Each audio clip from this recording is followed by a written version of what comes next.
Welcome viewers. This is Sampath from Pyramid Valley. We have a wonderful master with us today, Mr. Suresh from Bangalore. Welcome. Thank you, Sampath. Suresh. It's a pleasure Yeah. to know you. This is the first time I am meeting you, Yeah, so I have a lot to know about you. same here. I am more exploring on what Sampath is all about. So let's get to know each other while viewers are watching us. Sure, yeah, that's great. So for the people like me who don't know you at all, a little introduction about yourself from the beginning. So my name is Suresh. So I am born and brought up in Bangalore, and educationally I am 7 years of technical education in computers and electronics. Okay. And I've been an entrepreneur since childhood. Okay. From my father's I see. background and my family background, so I've been an entrepreneur so since then, and of course I've worked into various domains, be it mechanical industry, electrical, and then I started a computer industry Okay. service hub. So then I took it up from the college days. Started the spiritual journey somewhere in '96. Okay. And I got into PSSM in 2009 onwards. So I've been into this for about 12 years of exploration. Wonderful. A little about your family. Yeah, so I have a wife, Madhu. She's got married in '99. It's almost like 22 years now. I have a son by name Neeraj. He's about 15. He's in the teens. So he's also just getting into the college mode. And we used to live in a joint family, about 12, 13 people, so 4 brothers. Okay. And so it's been a house full. Okay. You're the youngest, or? And I'm the second one. Second one. I have my elder brother, so I have 2 more younger brothers. Okay. No So sisters. that's how, yeah, no sisters. So Okay. that's how, and each one of our brothers are into different mediums and zones of businesses. So that's how we have stayed united, right? So my father and mother used to always tell, let the business and jobs be separate, the family be one. So that's how. Wonderful. I think we like that way of living, and that's how we have been. And Still the same that we even just today? separated out recent past about 1.5 years because the kids have grown up now. That's when the maximum benefit was reaped, when the kids were small, and it gave them a experience of living together and learning from each other. Wonderful. So that's where I think the benefit of the joint family could be reaped. Wonderful. How was your childhood? Yeah, childhood, actually I've always been an explorer. So first of all, my father was a great thinker, I would say, like mother and father. So they were all industrious, right, working from the basic levels. And from the childhood, every summer vacation he used to put me on to some of the other jobs. That would Okay. say. So earlier there was nothing called a summer vacation, right? So Right. way back in 80s Right. there. So every summer vacation used to be a learning experience. So one summer vacation I used to get into a cloth shop, learn how to sell clothes. Then one summer vacation get into a garage, learn how to repair scooters. That was in primary school levels and secondary school levels. So The Bajaj then, Chetaks and Vespas. Vespa, the Suvegas and things like that. So that was all fun, right? We used to enjoy that. So and evening we used to just get about 25 annas and then eat some bhaji bona and enjoy that day. So every vacation used to be a good skill enhancement for me, skill development. So Wow. by the time I was past 10th, so I was managing a factory of 35 people. So Wow. a factory. That's So amazing. every year, like right from electrical, motor winding, rewinding, repairs, wiring and drawings and everything. So we used to learn hands-on. So that's Wow. when somehow I don't know how my father got this idea, but he always wanted us to not only play but also get into some activity or work like this. So that I felt is the biggest I would say strengthening period for me. Yes. Personally, to mold myself, face the society, or build up myself. Wonderful. How were you in your prime youth and college days? I would say I don't know how, but I used to always enjoy working and studying together. If I was always into studies, I would doze down, sleep. So I never used to like classrooms that way. Bunk the schools, it was mandatory, so I had to go to the school. So we all studied in a boys' high school and co-ed in the primaries. So that way, and after the college, like I joined diploma in computer science in Rajayanagar. So most of the time I used to be half day, so because I was managing the factory. Right. So I was good, enjoying the studies and the friendship and college. It was pretty good that way. But at the same time, these practical exposure used to give me a great experience and score well in the exams. It was effortless sailing through and getting scores in the academics that way. Wonderful, wonderful. So, how meditation into your life? Yeah, actually meditation was not part of my routine, right? So because we all come from a different family background, we are so-called the Kshatriyas in the communities, and it was all business background and more materialistic in a way, not much of a spiritual upbringing, and more religious and traditional than anything else, and lot of meat and liquor in our family zones. So that's how the background is all about. So somewhere I think way back since childhood I've been reading a lot of books, mythological books and comics and things. So I used to always love it. So those backgrounds have been there. And Okay. After diploma, right? So that's when the urge started. I should get more into understanding spiritual science and these things. So I was looking for more books. Books was the main means for me to get to know something about spiritual context. Right, that's where What kind of books? Books are mostly on Vivekananda, inspirational leadership, spiritual leadership, and Swami Vivekananda, then Ramakrishna Paramahamsa, then. So what used to attract you from these books? The books is that the bold statement and the path they took, the transformational journey that happened to them, right? So it used to always monger in my mind that there's something else to the life, apart from whatever I'm leading, right? Because from the childhood we are all like, as I told you, I was pretty matured. By the time I came out of schooling, so I was already able to manage things. So the maturity levels are better than the academical level. So that used to always put in the mind that there's something else beyond this physical layer. But I never used to express it, or maybe I never knew that this is a feeling. But now when I go back in time and see, that's where it triggered me. Were you the only one who was spiritually inclined, or anyone else in the family too? I was the first one to get in. Okay. And then later my immediate younger brother, he got into this. Okay. And then later on everyone, my mother and father. So how was meditation changing your life? So actually, just to talk about my journey there, so 96 is when, 92 is when I actually got out of diploma. Then I started a startup. I joined Engineering Press, did a startup company along with business, because I am always used to study and work. Right? So 96 after my academics, engineering, so I was looking, there should be some break I should take, so then one of my friend asked me to, let's get for a retreat. So it was called Siddha Samadhi Yoga. You would have seen this article, Rishi Prabhakar, in recent Spiritual India magazine. Yes. So he told, let's get there. So that was the, I would say, launch pad for my spiritual journey, understanding more about myself. And then, so it was like a 15.5-day course. It was like a very well planned and very balanced course, I would say, where it had dhyana, then it had pranayama, asanas, and then service. The raw diet. Raw diet, yes, completely raw diet. So no TV, no newspaper. At that time there were no mobiles for us. So and it was pager. It was again abstain. So that's how it was. So that actually, I would say, it set a good foundational platform for me to explore more, because that actually helped me to ponder more, right? Earlier it was more like theoretical, like studying from the books, reading from the masters and things like that. So but I never had a first-hand experience what this is all about. Okay. Were you drawn towards the yoga, asanas and all those things, or meditation then? Yeah, at that time I was still not very decisive. I used to enjoy even asanas, exercising.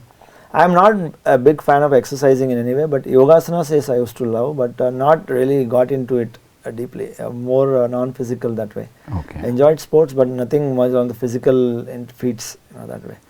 So pulled more into meditation and pranayama. I used to learn pranayama that way.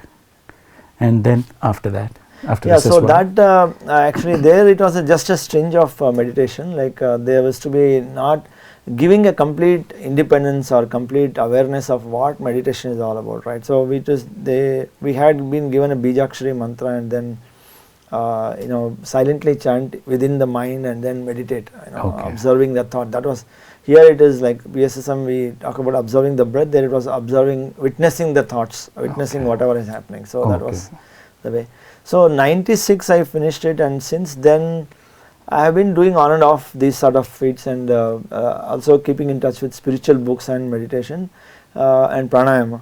Then from then I started exploring more on the westerner side Okay. side of courses, like since I am bringing up a company, it was a startup, right. So it started from the scratch, bottom up. So I have to improve my communication and also my behavioral pattern and things like that. So I explored, I found books, I used to read books. So one of the books I found is Silva Mind Control Techniques. So then I searched and I got an online course. So I went through the Silva Mind Control, where they talk about alpha brain wave and the beta brain wave, and so what happens in an alpha mind state, and then that's where I could correlate as meditative state and alpha brain wave. I could experience it actually. Right. So then I explored, then I took up an advanced course of ultra mind of Silva Mind Control only. So I used to hear all their speeches and remote sessions. So that's how, and then I went into Reiki. Okay. I did my first degree, second degree in Reiki, very interested, very happy to heal anyone, just like that. You have a power, and then that's how you say you have a channel, and then you feel so hyped or lifted when you try to heal someone, right. So that's how it started. Then I went into other things like remote viewing, like there was a Burt Goldman, there was a quantum healing. Okay. Burt Goldman, there's one course I took a remote, so it was quantum healing, quantum jumping, quantum science sort of a thing. So then I did something like more on hypnosis. So I, one after the other, keep learning and understanding, experiment on it. Wow. And that went on, and then later on in 2009 is when I actually came into meditation, through Vipassana. I met one of my relative, his name is Premanand Sa, and I met him accidentally in an airport, and then he was supposed to be the master or a teacher in Vipassana classes. So he was a senior master. So he said, you don't have to go for 10 days session, so you come to me, next day is Thursday, so you come over and then I'll teach you. So that's when I started Vipassana there with him, and that was a 1-year journey. Wow. So I used to be loving sitting for meditation, even driving, sitting, standing, so I used to enjoy that. What were your initial experiences like when you start regularly meditating on a daily basis maybe? Yeah, that time I used to do every day, and there was nothing called as a time, right. I didn't know ifs and buts of this, but I just used to love the feeling of energies and the mental calmness that I was getting, and the sensation in the body, because Vipassana is all about pick up the senses of your body, the Vedana, and then get deeper into that, pick up the vibrations and things. So that used to be amazing effects on myself, and I enjoyed that, just like an intoxication, right. A drunkard wants more and more to drink, right. So that's how I used to feel, right. And I find more time and then get into it. Right. Then how into the Anapanasati pyramid meditation? Yeah, so what happened is, I had a friend of mine, his name is called Vinod. So we used to always, like, say, when you are drunkards, you always speak about drinking, right. So that's why when I got more into spiritual context, so wherever I used to context on the spiritual context, right. So I met him, and then he said, there is a pyramid here in Bangalore. So he had come here for a PLR session, past life regression. I think Balakrishna Guruji was the one who was conducting, and then he said that, I met a great master, his name is Patriji, he is a founder of Pyramid Valley, and he is amazing, and he will be looking for people like you. Okay. That's what he said. That actually was making me more interested, and then he said, you should go to Pyramid sometime and meditate. So I was always having it in the back of my mind, yes, I should go. Even I don't know, because though I am from Bangalore, I didn't know that there is something called a pyramid, and there's such a huge campus and things like that, nothing of that sort. So that was in the mind, right. And what happened is, in 2010 we formed a joint venture company in Singapore, and I happened to travel to Singapore more often. Okay. So like 3 weeks there and 1 week here.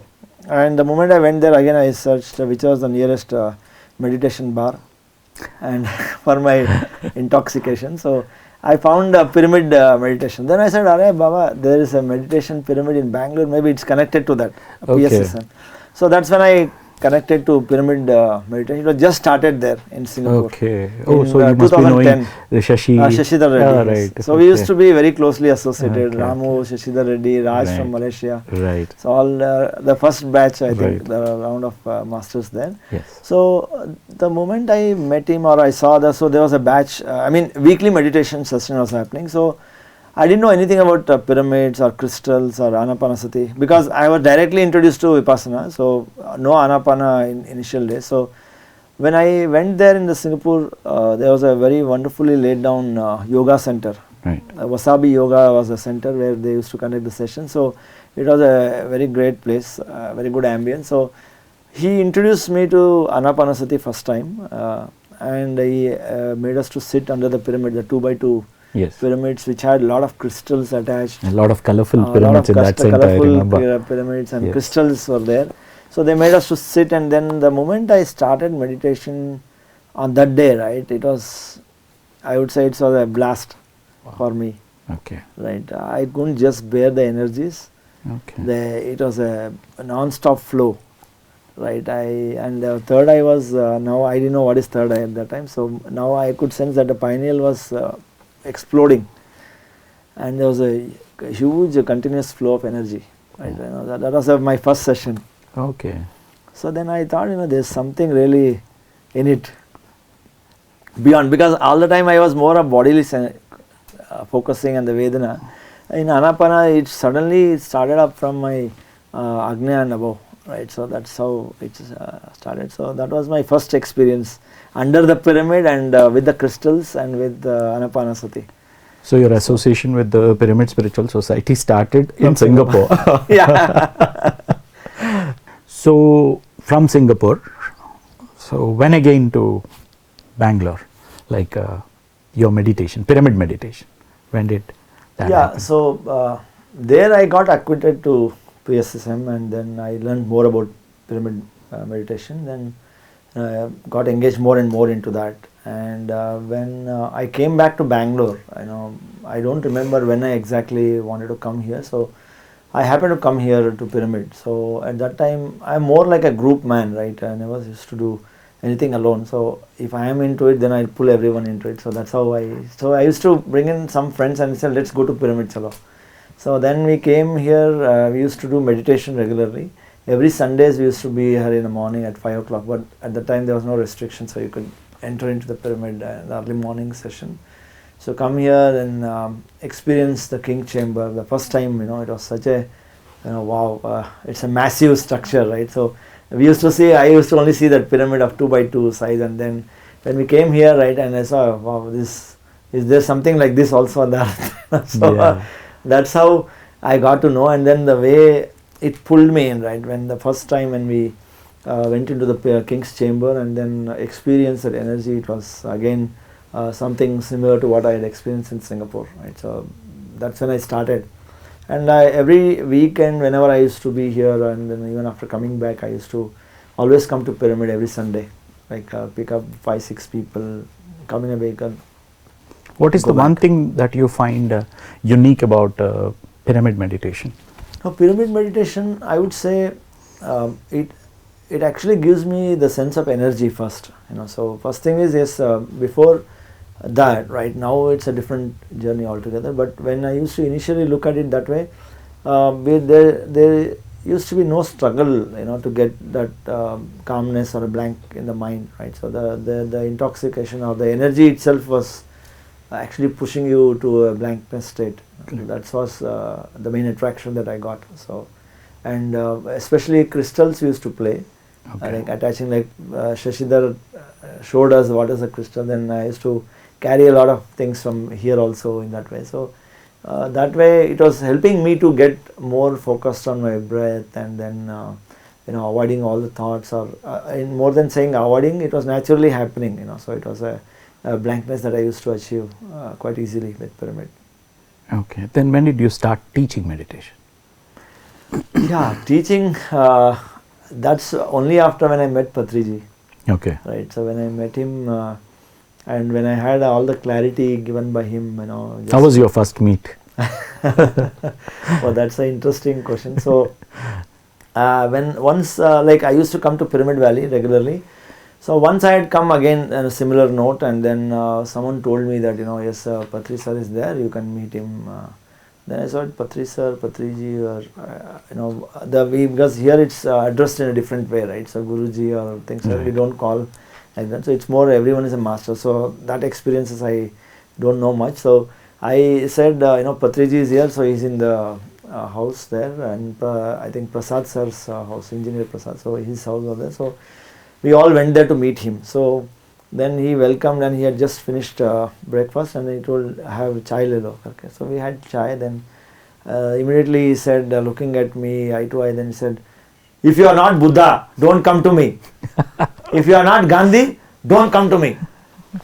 So then I said, you know, I don't know him, so I said, you know, what is happening, you know. So I met him for the first time, so he's on the top of his voice, and then he's addressing to me directly. So I said, luckily maybe at that time I would have been in a different state of mind, but I was all smiling.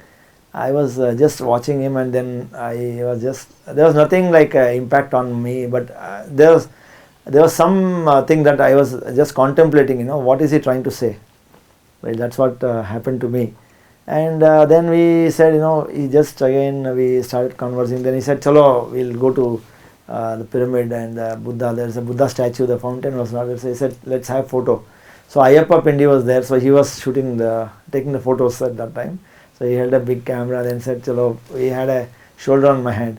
So then I asked him, you know, Swamiji, you're looking like in a very angry mood today. So he said that. No, I just asked you said him, that. Swamiji, okay. You're looking like in an angry mood today. So then the volcano erupted. Then he said, yes, Baba, I am an angry man. Don't come to me.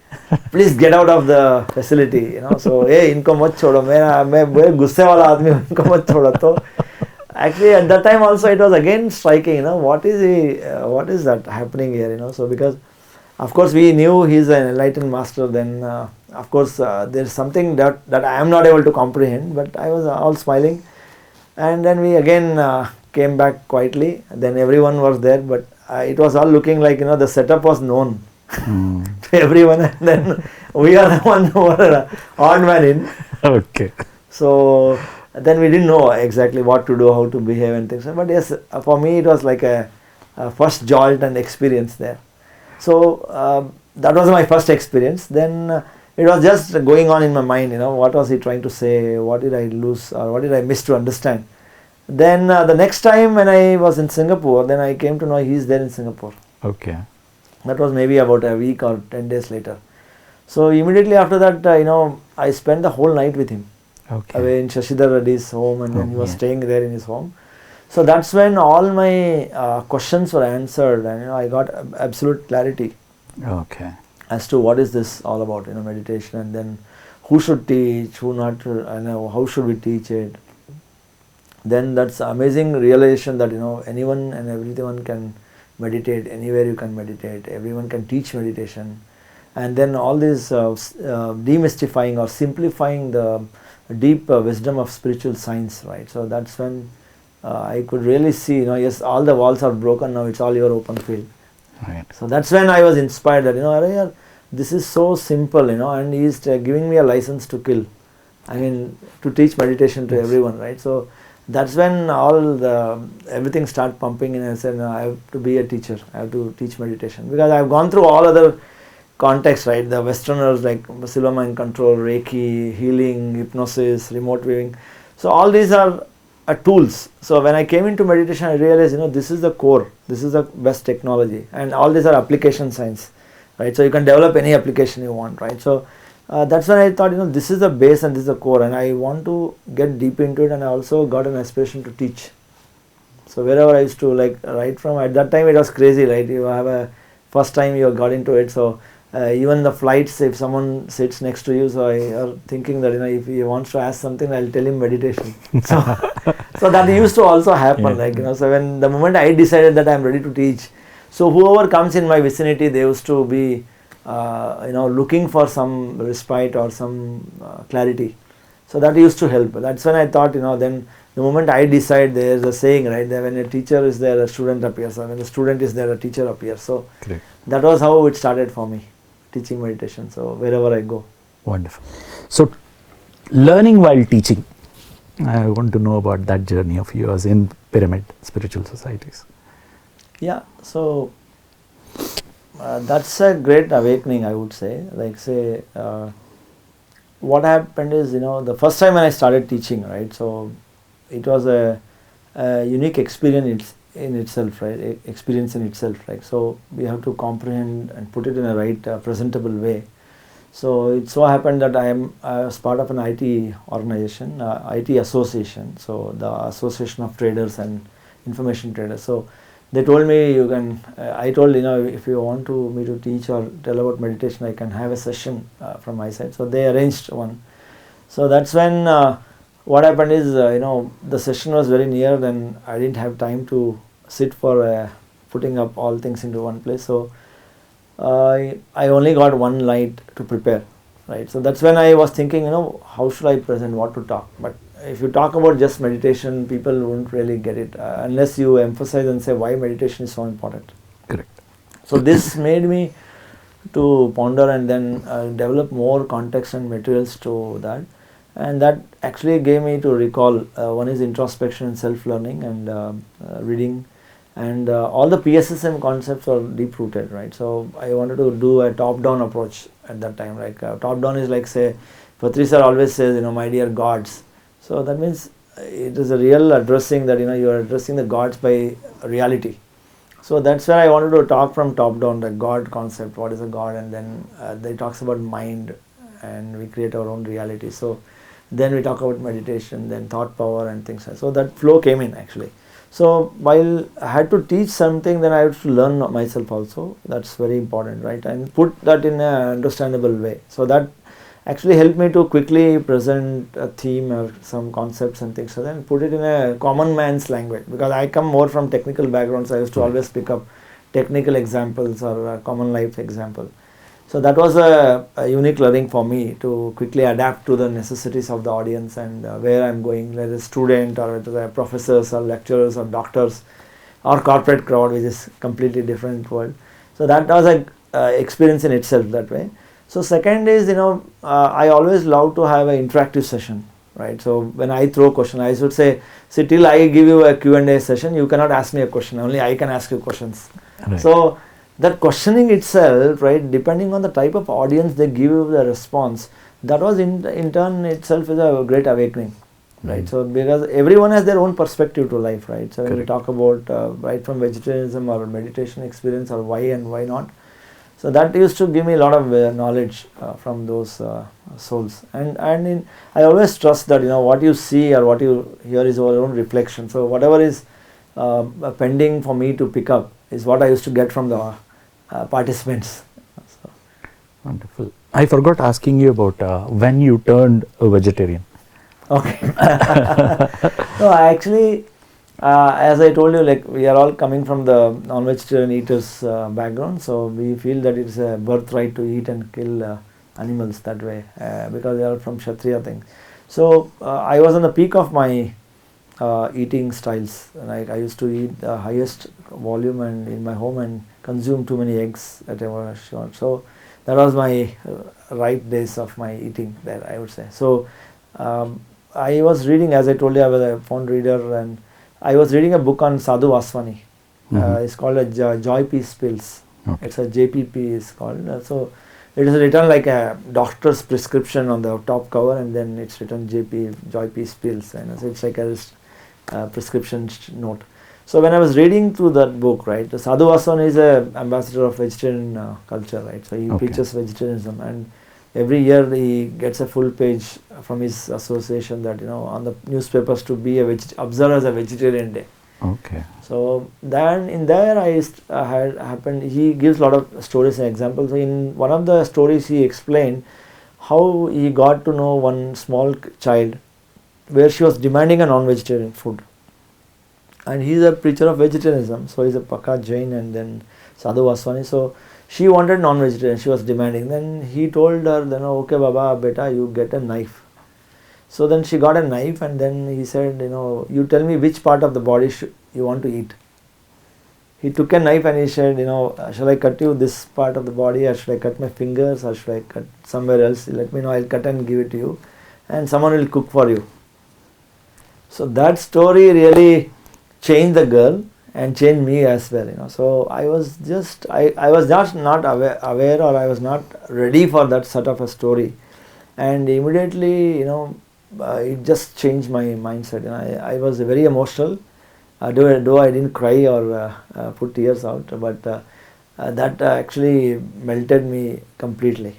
And that story is one which inspired me, and that is the end of my, meat eating habits. So I just transformed out of it. It was to be somewhere in 96 or 95. I don't even remember. It should be about 25 years now. Wow. So Wonderful. since then I have not been into meat eating. Like I was thinking, just to I just remember, a ripe mango in a tree, right? Till the time it's green, it will never fall, right? You're still there, you're still holding it, this is what is my food. So then I was at the peak of my eating habits at that time. So then it was completely ripe, so it dropped. So it just dropped like, a fruit falling from the tree, right? So that's when it stopped completely. Wonderful. So coming back to the teaching of meditation and vegetarianism, what kind of people you reached out to, and how did you see your classes affecting them? Yeah, as I told you, my first experience of conducting a workshop sort of a approach, because I always, since we are all from corporate world, so presentation slides becomes a prominent thing. So first example, the experience was with the IT traders community there. So about 100 people participated, and that's how it was. It was a very great awakening, and it was actually the session was about 2 hours, but it went on to 4 hours. Oh. So that's how it started. So, but primarily, initial days I focused only on to corporate world. Okay. So where there is IT companies, software companies, and some companies like that. Then wherever I used to go, then there used to be connects. Then they used to call me, and that's how it used to expand. And then later I thought, why not we focus on schools and colleges? So then the first thing that came to my mind is where I studied in my college, that was MEI Polytechnic. So I reached out to them and said, sir, I am ready to teach. So the whole lecturers and the teaching and non-teaching staff, they got trained, and we had an amazing interactive session, and that was a great transformation for them as well. A student coming back to the college and teaching the masters there. So that was a good thing. And then batch by batch we conducted weekend sessions for every classroom. Okay. Separately. So that completed the whole college that way. Okay. So that was a good experience, again, learning and teaching by the students. Yes. Because they are all young masters and bubbling, and also holding their attention. It's not Easy everyone's potential. So that it was a good fun for me, becoming a alumni and then teaching and connecting with the students, right? So wonderful. That was there, and then then it turned to something like doctors or police department, government officers and things like that. So it used to go on like that. And then till then I never used to connect with PSSM centers here in Bangalore. So later on it started, and centers got connected. Okay. You started teaching it through centers also. also. Wonderful. So being in PSSM, what is your view about PSSM in general, about Pyramid Masters, and what PSSM is doing to the world? Yeah, one wonderful thing that I always like about PSSM and the way Patriji has set the ground rules is that everyone is a god, everyone is a master. That's the basic fundamentals, right? So there's no second thought about it. So none of the organization, none of the spiritual organization actually takes you directly to the Dvaita system, right? Everyone starts from Advaita, like you have a guru, you have a follower and things. So here the moment you meet or the moment we talk, you say everyone is a master, everyone is a god. So that's something which is a basic language, I would say that's a basic protocol, right? Then everything else comes in. That's a very unique thing. And the second thing which is very very unique of this system is that because Patri sir himself addresses everyone as a god and a master, and he has allowed a very liberal approach to everyone should teach, everyone should speak, everyone should write their experiences.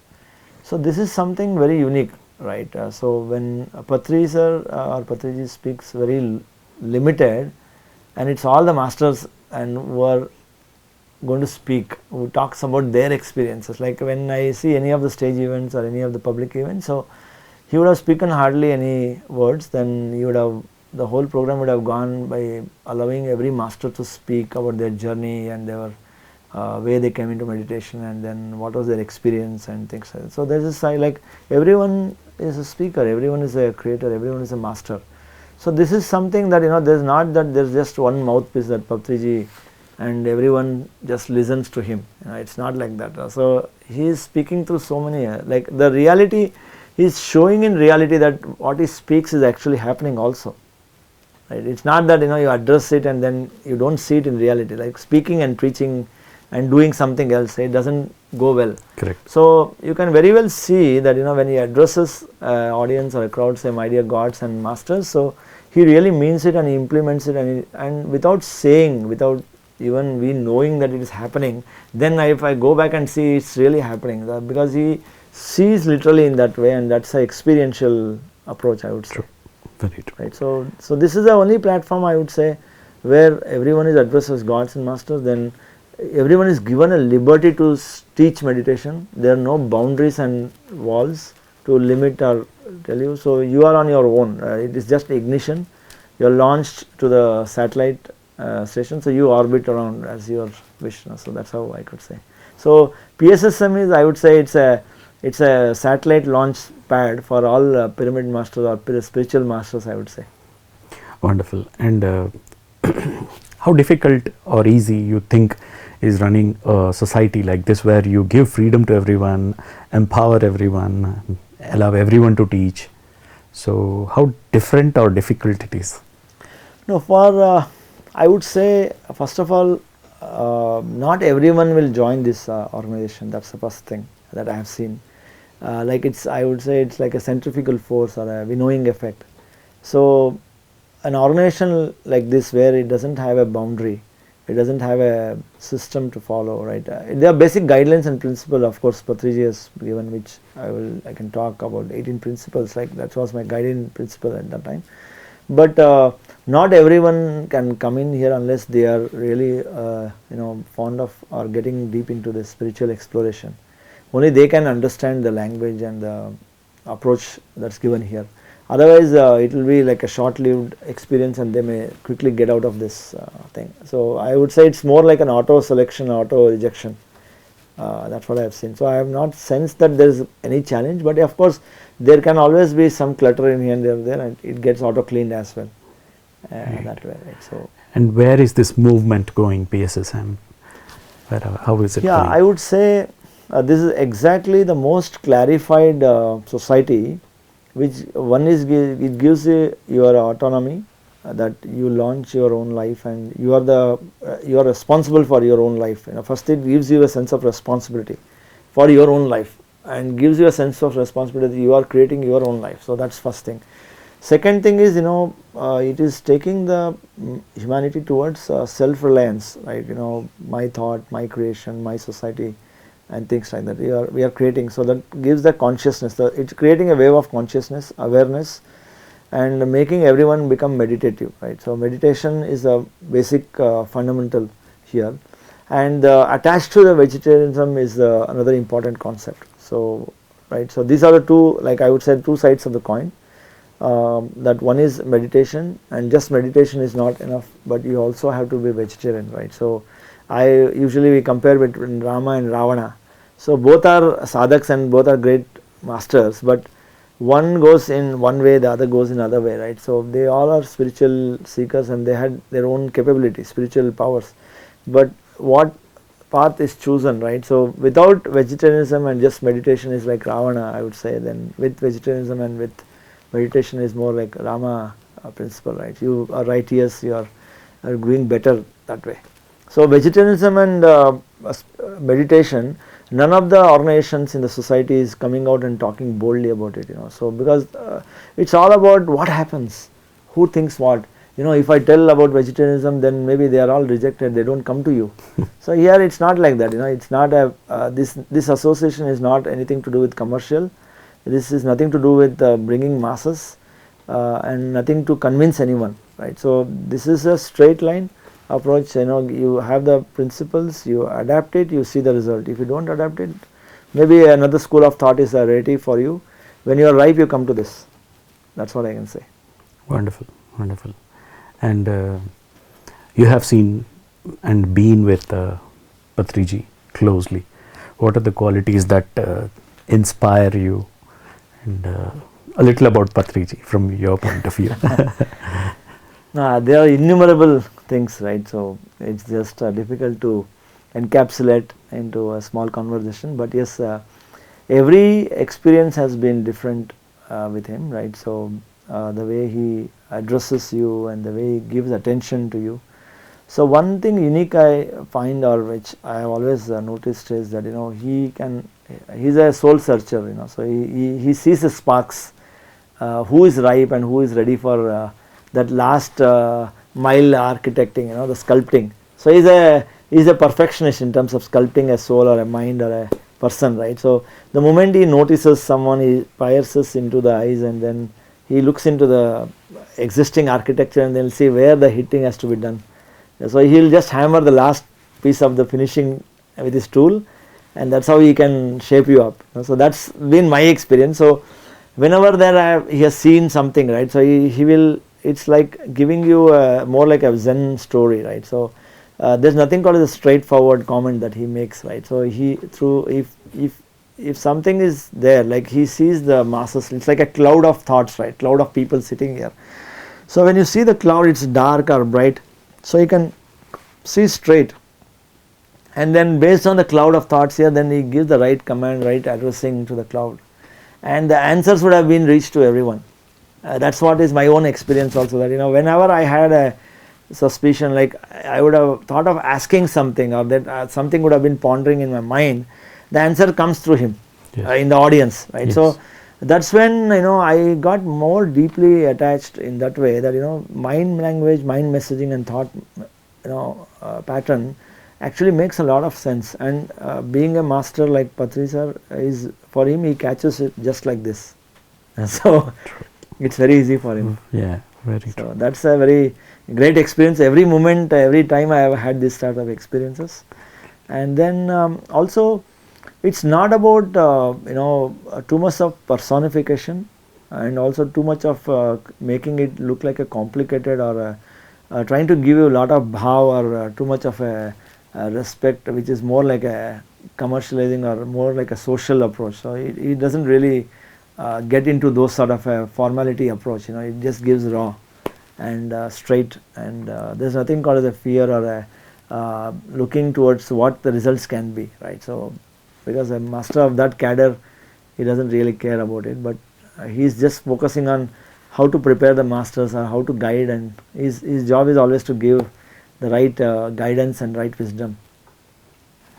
So Suresh, meditation, okay, you were interested in meditation, so you were drawn to meditation, Pyramid Spiritual Society, but in general, how you think the meditation, the vegetarianism and all these principles of PSSM, how are they going to help an individual at an individual level, or at a family level, or the whole life? How do you think from your experience?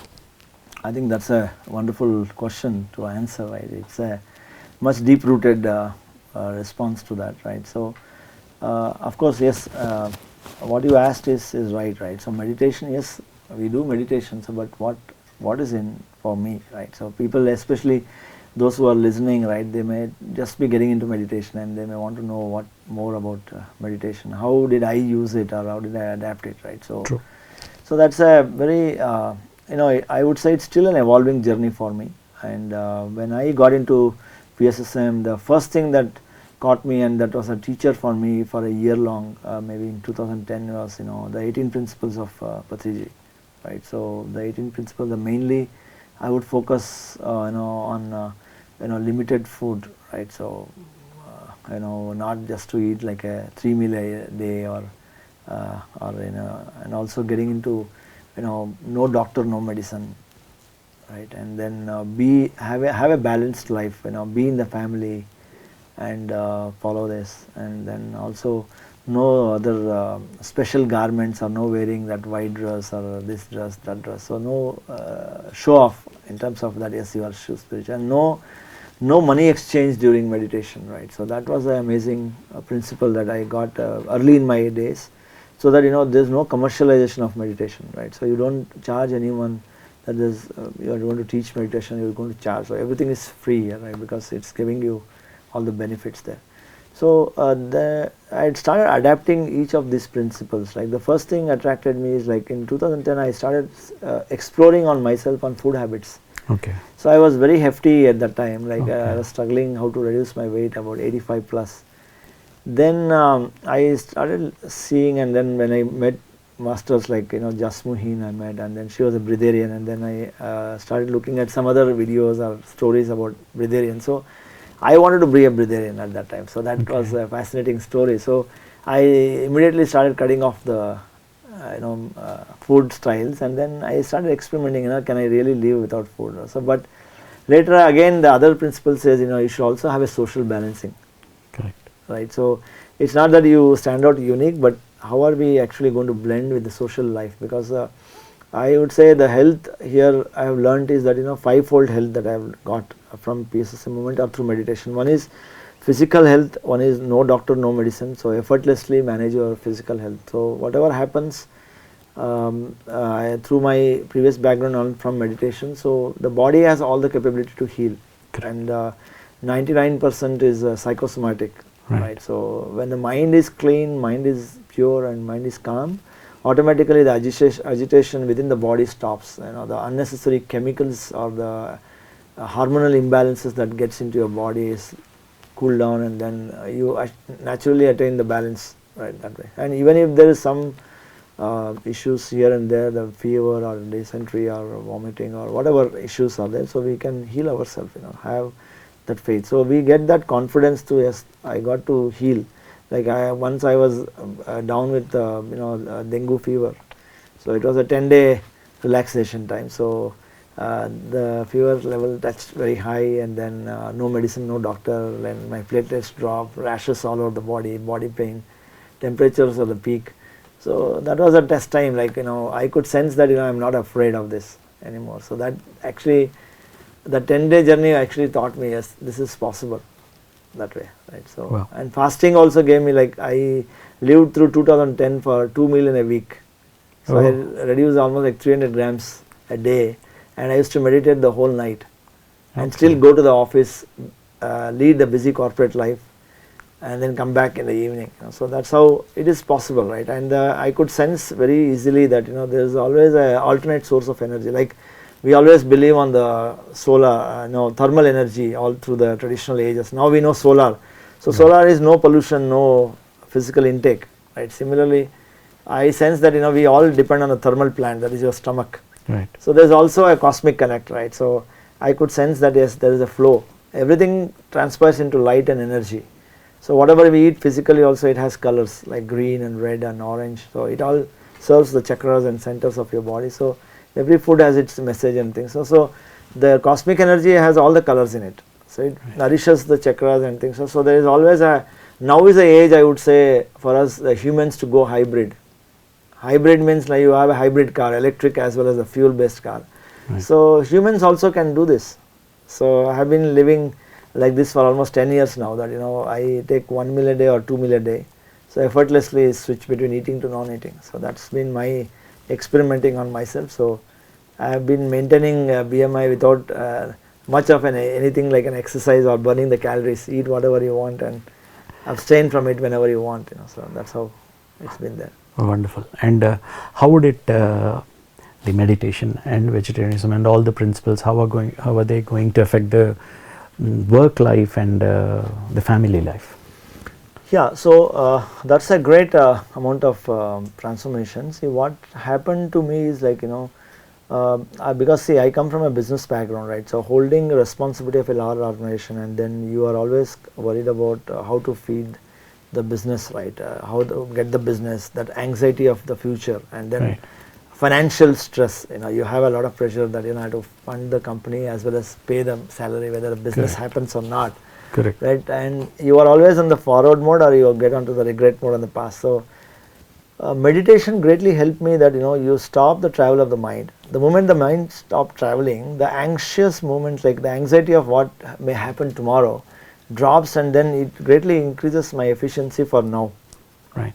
Like I will compare that like with a long balloon filled with air, divided into 3 partitions, right? So if my anxiety of the future occupies more of my mind, then the future balloon will blow up and my energies in the present will go down, it will shrink, it becomes very small, right? Yeah.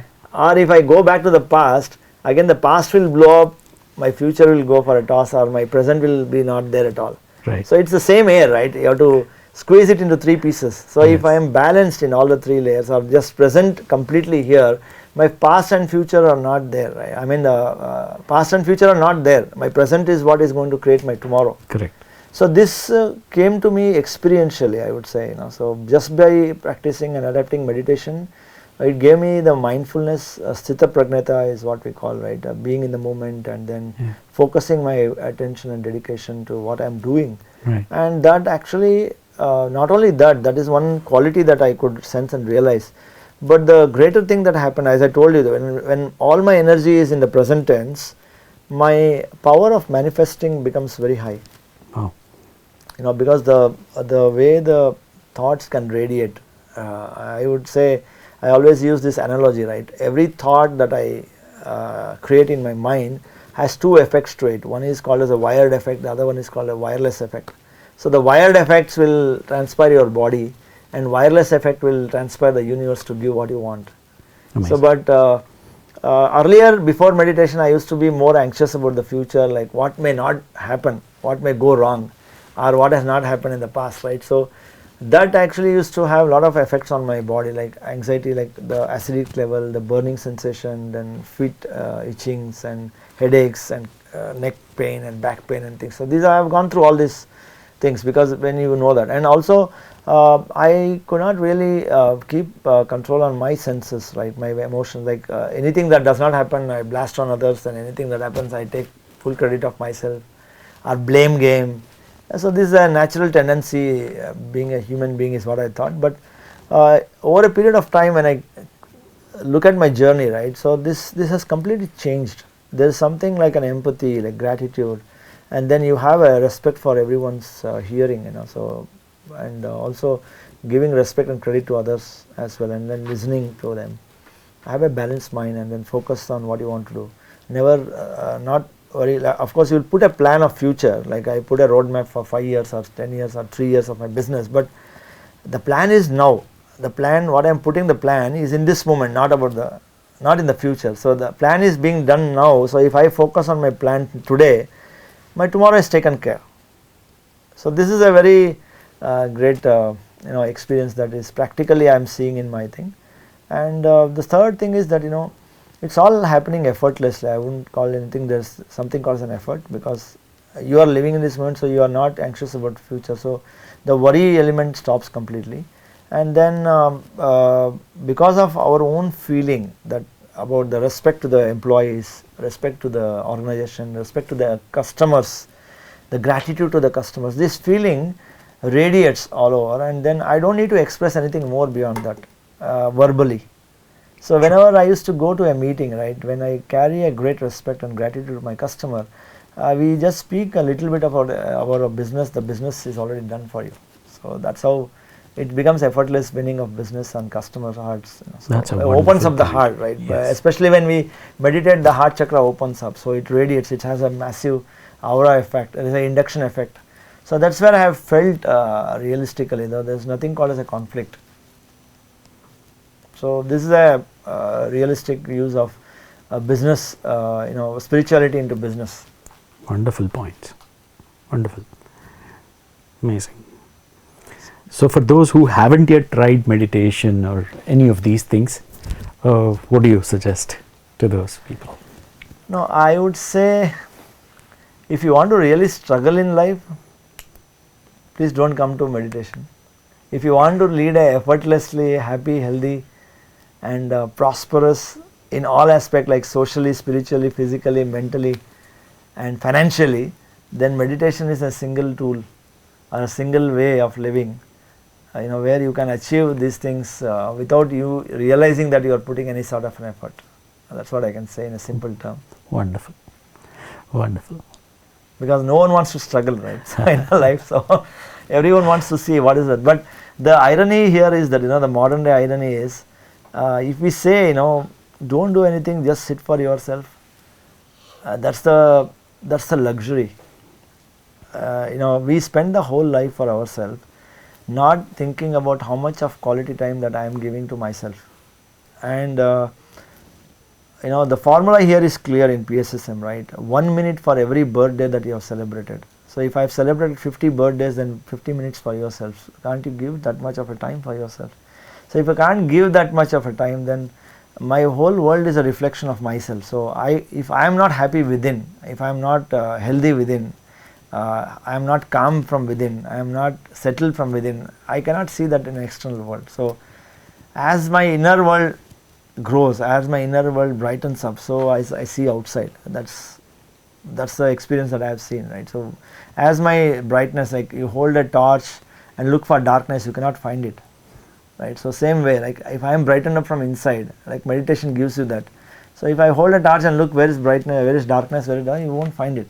So that's how it is. So meditation is all about a journey of within, and then you see once I am transformed from within, then the external world looks the same for you.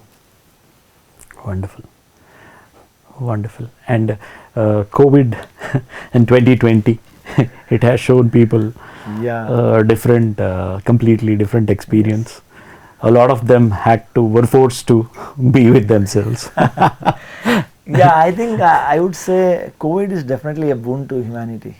So whatever it may be called as, but people can talk as it is a nonsense that is a boon to humanity. But I would say it's definitely a boon to humanity, because humans have started looking into themselves now and thinking what next, or what is that I am doing, right? It's like when a train is traveling at a high speed, and when there's a station, and if the station gives you a red signal and stop, and if you don't stop, then you have to derail. True. Right? So that's what I think it has happened today to humanity, is that it didn't stop at the stations and the red signals. So now it is derailed, it has to stop. Right? So that's what I think is happening today to humanity. So this is the time for recoiling and introspecting, and then look at what next, what is happening to myself and the world, what is the correlationship between myself and what is happening in the world. So because COVID, I think it's just an answer to the collective consciousness of the whole humanity, what they are looking for. So deep within the heart of every human, right, they want peaceful mind, they want a peaceful society, they want a happy life, and it is nowhere there here now, right? So the universe just gives you unconditionally what you want. So today's human mind is awakening, and everyone wants deep within their hearts that I want to be happy, I want to be healthy, I want to be peaceful, I want to have a prosperous life. So this has stopped them to say, no, hey, here you have a solution, right? I have given you COVID, now you stay with your families or introspect, you learn better ways of living, better ways of working, and explore and innovate, so here it is. Yes. Thanks to internet, nothing has actually come to a absolutely. halt. Even the spiritual learning is on. Yeah, of course, there are certain difficulties on the outer periphery. If we see, I think if you see more on the physical layer, there are a lot of difficulties and challenges, but I think we should go beyond this and then look at what is a big picture of this transformation that's happening in the world. Wonderful, wonderful. So Suresh, coming to PSSM in the year of 2020, and now still lockdowns are going on, how do you think PMC is doing its job? Wow, I would say that's a quantum jump, right? So it's a quantum leap, I would say. Like see, since I have been into PSSM or supporting meditation and teaching meditation, right? So we had never thought of teaching remotely. Correct. Right, we used to go door to door, deliver at maybe educational institutions or PSM centers or some offices or corporates, and it was more like a one-on-one, right? Correct. So, and I would say this lockdowns and this COVID has given a great, I would say, a quantum jump to the whole perspective of how information can be taken and then how it can be represented and things like that. So even if the whole governments of the human kingdom, they would have struggled for 10 years, they wouldn't have been successful to adapt digital technology to this level. Correct. Which COVID has taught in a very short span, Yes. right? Within 3 months of the lockdowns and 6 months of a lockdown, right? So it has given, it has enforced on the humanity that, you know, don't think everything is physical, right? So it is actually, I would say it's a stepstone to spiritual science, a spiritual kingdom, right? There is also a parallel dimension to it. So don't go everything on the Annamaya Kosha, the physical layer. So it's also there is something called as a spirit layer or an energy layer or a virtual to Yeah. physical also. So Correct. I think PMC is a inception or a seed sown by Patri sir even before COVID, right? True. So I think he had seen that and he knew very well that, you know, why this is created. And The timing was so perfect. yeah, so he knew, he knew and he knows, right? I mean, he knows what he speaks about and then what is the forethought that he has. So PMC was created in that juncture where it was just getting ripe to the humanity, and then we all were talking about PMC, Telugu and Kannada and English and things like that. So it was more a YouTube channel, right? And it was more like a practice session, right? And the COVID came in and then we are all, yes, every master is busy. Yes. Right, and the whole world is waking up, you know, because everyone has a time, what next, right? They are all in a lockdown and they don't know what to do except eating and being with the family, what else next, you know. So, and everyone has that anxiety, right? My business is not doing well, Yes. my financial conditions are very bad. So you can see one way they are not going out. The second thing is that their anxiety levels should have gone up heavily, and you don't even see sunlight outside, walk out. True. And then depression level would have gone up, and a lot of people used to get anxiety strikes, you know. So like I got a call from one of a senior member in HR of one large Japanese electric company.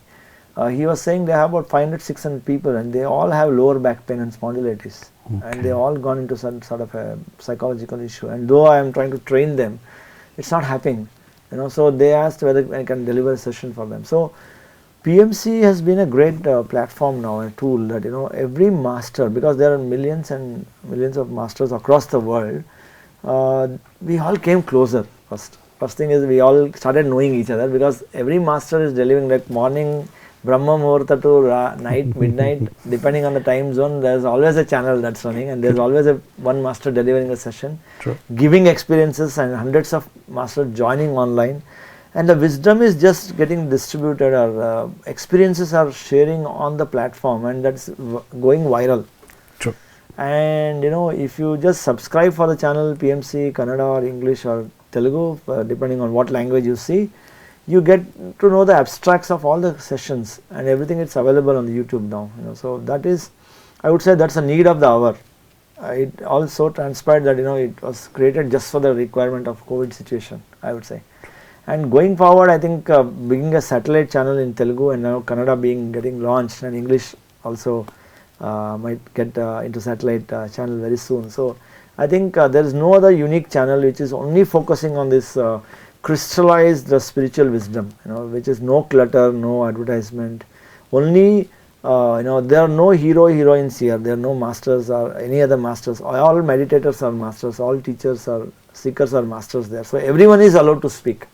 So you know, for a person like who is a villager, you know, if I give him an example or a spiritual experience of a village dweller, that person will be really transparent because he understands the language. And if we talk about a corporate world, you get a corporate person speaking to a corporate world, so you get that connect very well. Right. And it's a housewife or a homemaker, right? So she finds so many women powers, women Shakti or female goddesses speaking about how they could transform themselves into using meditation, how could they come out of depression or emotional issues or the hormonal imbalances or the monthly issues or whatever, right? So you name it, you have an experience shared on that PMC, right? So that's, I would say, in such a small time, it has just created an encyclopedia of experiences of masters, which I would say unlimited experiences sharing. It's like becoming like an Akashic record of its own. I would say, you know. So that's a boon for the humankind, and I suggest whoever is watching this should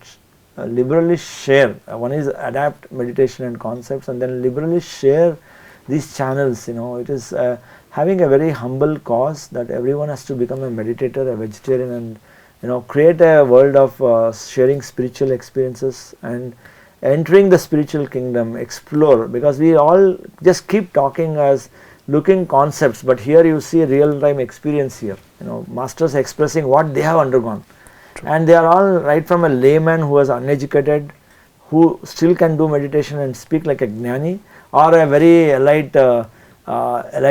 highly placed intellectual being who can speak about how he is able to manage his corporate stress, right? So you have the wide band right here. So that is what is PMC all about, right? And also there are other two things that I missed talking about what PSSM is all about, and which actually should help here on the PMC also, right? We suggest the books, you know, the Swadhyaya is very, very important, right? So reading books and reading about everyone. It's not about just Patriji alone, right? So Patriji himself reads even today. He would have read few lakh of books, right? Even today he reads a book every day. He carries a book. He writes his own summary of the day and what he has read and what he has understood, or what is the wisdom they want to share. So it's all about giving. It's all about sharing. It's all about, you know, creating masters, right? So that's again, and he's living, every single principle is getting lived here. And then I also transpire myself by looking at the way he's, I would say, using it like a genius effectively, his physical, you know, form, you know, in a human form, whatever best he can do as a physical form, he is doing the best. So it's all about, one is meditation, the vegetarianism, and then Swadhyaya and teaching meditation. When you learn, if you know A, you teach A, if you know Z, you teach Z, you know, don't wait for that, you know, you have to be an expert, or I would say I just started now.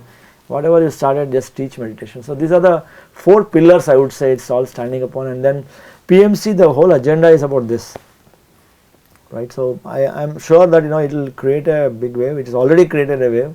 Yes. And it will be a big movement, and because it is clutter free, no egos, no commercials, you know, it's all just pure spiritual science and experience shared by every master. Wonderful, wonderful, Suresh. It's such a fantastic time spent with you, listening to your experience and listening to not just your experiences, but while teaching, how people got transformed and how the movement has been from your point of view. And thanks for all the messages that you gave to the viewers and for the new people that who are going to watch this video. We are all the benefactors of that. So it is the natural outcome, right? So yes, yes. And I thank you so much. I personally learned a lot of things. Thanks for inviting me and giving me this opportunity. Thank you so much. I thought, you know, what are you talking when you came and approached me? You know, I thought, what is happening here? You know, so yeah, but it has been a wonderful session. Surprise for me, I would say. Wonderful. Thank you very much, viewers. That was Suresh Faras, Senior Pyramid Master from Bangalore. So we'll meet again with a new master soon. So keep watching PMC and subscribe and share. Thank you so much. Thank you, Sampath. Thank you, masters. Thanks for your time. Thank you, Suresh. Wonderful. Thank you.